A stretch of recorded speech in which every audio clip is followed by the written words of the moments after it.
everybody. Today we'll be talking about in-class presentations.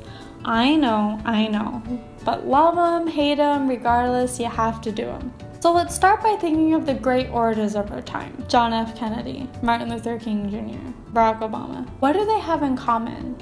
Well, for one, they have a passion, right? Because we've all been there, we've been in those classrooms. The presenter gets up to the front and has a bad case of monotone. And bam, you feel like they're not engaged in their topic, so why should you be? You'd rather be engaged in that tweet, right? So it's important to find passion in what you're talking about. Find passion in your topic. How does it relate to your personal life, your everyday life? Find that spark that you can communicate to the audience, because if you're engaged, then they're gonna be engaged.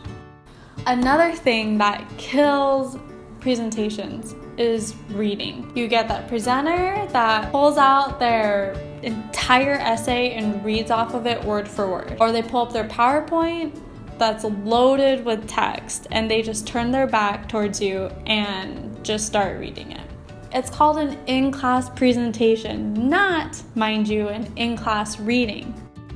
One thing that's going to really help with this is changing the way you view an in-class presentation. You're just having a conversation with your peers, with your professor, with your audience about your topic. And we have those all the time. We have conversations even when we're not supposed to. So you've had plenty of practice, trust me. Another thing it's going to force you to do is look up more and make that eye contact with your audience. Because you're not going to be down looking at your note card for long. Your back isn't going to be turned to your audience. So you're going to be that much more engaging, and they're going to be feed off of that engagement and be more engaged in what you're saying. And finally, the last tip is be prepared. And I don't mean be prepared in the sense of just rehearsing, because yes, that helps. But in more like the broad sense of knowing your topic, it's way easier to find that passion, to have that conversation, and to have the confidence to just use a bullet point list when you thoroughly know the material and when you thoroughly know what you're talking about.